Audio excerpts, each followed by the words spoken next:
যখন গুরু যে মন্ত্র দেয় দীক্ষা মন্ত্র, সেই মন্ত্রের ওপর আর কোনো শক্তি নাই, আর তার থেকে বড় শক্তি আর নেই। তারপর যত সংস্কারই হোক না কেন, সেইটি কিন্তু সব থেকে শক্তিশালী।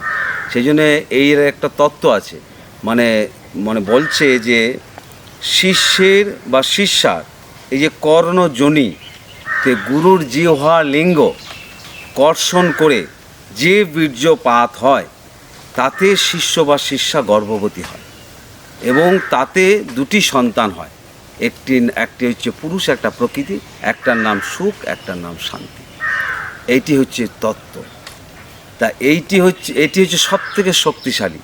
এবং যেখানেই যাই করুক না কেন, এই যে মন্ত্র সবসময় যদি সে জপ করে নিঃশ্বাস প্রশ্বাসে, হ্যাঁ, সে অজপা হয়ে যায় যদি, তাহলে তার আর কোনো কিছু প্রয়োজন হয় না।